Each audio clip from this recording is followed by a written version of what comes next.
Dean Vorleth had been administering the Galactic Academy's entrance assessments for 43 years. The bioscanner was infallible. It measured neural plasticity, cognitive capacity, adaptive reasoning, and psychological resilience in real time. In 4 decades, it had never malfunctioned. Until it met Thomas Chen. The human stood in the scanning chamber, hands in his pockets, looking thoroughly unbothered as the machine's sensors swept over him. Around him, 200 candidates from across the galaxy waited for their results. The Valorians had scored exemplary marks in analytical thinking. The Corvaxians excelled in spatial reasoning. The Arxelians showed remarkable memory retention. Then the scanner reached Thomas, and every screen in the testing center went red. Error, the main display flashed. Categorical anomaly detected. Dean Vorleth's 4 eyes blinked in sequence. That's impossible. Technician, run a diagnostic. Already did, sir, replied the technician, a nervous Dravaxian. The scanner's working perfectly. It's not malfunctioning. It just doesn't know how to classify this human. On the screen, Thomas's assessment data scrolled past in increasingly baffled categories. Intelligence quotient, above average, 97th percentile. Creativity index, high, 92nd percentile. Learning capacity, standard, 68th percentile. Adaptive reasoning, moderate, 71st percentile. Psychological profile, anomalous. Persistence quotient, error, value exceeds measurable parameters. Failure response, does not compute. Quit threshold, not detected. Then, at the bottom, a line that made Vorleth's scales pale. Primary characteristic, weaponized stubbornness. What does that even mean? Vorleth muttered, pulling up the detailed analysis. The scanner's AI had generated a comprehensive report, and it read like a psychological horror story.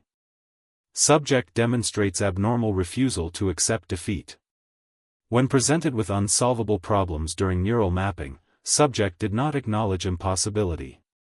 Instead, subject attempted 247 different solution approaches. When all approaches failed, subject created new approaches. When those failed, subject questioned the fundamental assumptions of the problem itself. Note, standard galactic cognitive patterns include failure recognition protocols. This subject appears to lack them entirely. Vorleth scrolled further. Physical stress testing revealed similar anomalies. Subject was asked to hold a position until muscle fatigue made continuation impossible. Standard species hold for 3 to 7 minutes before biological limitations force cessation. Subject held for 43 minutes. When muscles began to fail, subject reported, just getting started. Recommendation, possible pain receptor malfunction or disconnection from physical reality. Further analysis suggests neither. Subject is fully aware of physical limitations. Subject simply refuses to acknowledge them as relevant. This can't be right, Vorleth said. Schedule a manual interview. I need to speak with this human. An hour later, Thomas sat across from the dean in a quiet office, looking curious but unconcerned. Mr. Chen, Vorleth began carefully, the scanner has flagged your psychological profile as unusual. It classified your primary trait as weaponized stubbornness. Can you explain this? Thomas shrugged. I mean, I don't give up easy, if that's what you're asking. The scanner says you attempted to solve a problem that was literally designed to be unsolvable. 247 times. Yeah, but I was getting closer. Mr. Chen, the problem was mathematically impossible. It had no solution. Had no solution yet, Thomas corrected with a slight smile. Maybe I just hadn't found the right approach. Vorleth felt a headache forming behind his primary eyes. The physical endurance test. You held a stress position for 43 minutes. The galactic record for your body mass is 12 minutes. Most species physically cannot continue past their biological limits. I mean, it hurt, Thomas admitted. But pain is just information, you know? It's your body saying, hey, this is hard. It wasn't saying, stop, it was just saying, this is hard. There's a difference?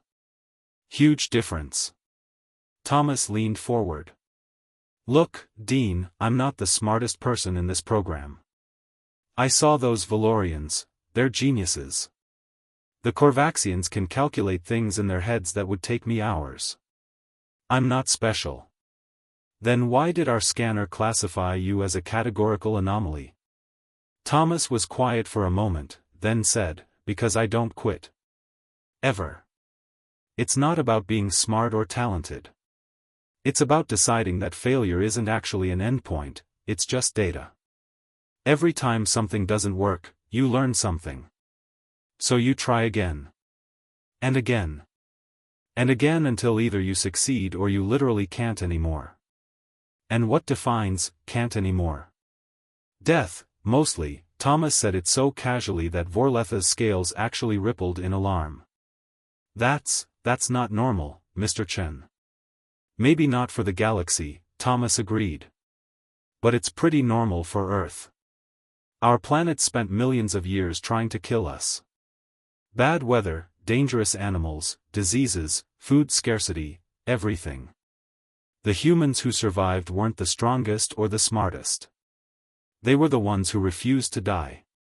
The ones who looked at impossible odds and said, yeah, but what if I just keep trying anyway? He smiled. My great-great-grandmother survived a plane crash in the Andes Mountains. Spent 3 weeks walking out with a broken leg and no supplies. My grandfather had cancer 3 times and beat it 3 times. My mom built a business that failed 7 times before it succeeded. In my family, we don't really do giving up. It's kind of our thing. Vorleth pulled up Earth's historical database. The casualty rates from human exploration were staggering. And yet they'd never stopped exploring.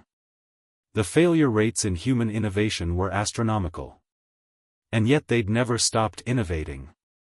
They'd tried to reach their moon 16 times before succeeding. They'd failed at democracy dozens of times before getting it mostly right. They'd been knocked down by their own planet, by each other, by reality itself, and they just kept getting up. Mr. Chen, Vorleth said slowly, do you understand why this concerns us?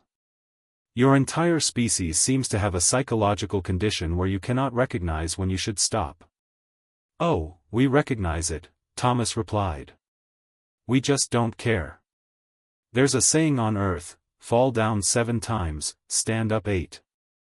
We know when we should quit. We've just collectively decided that should is a suggestion, not a rule.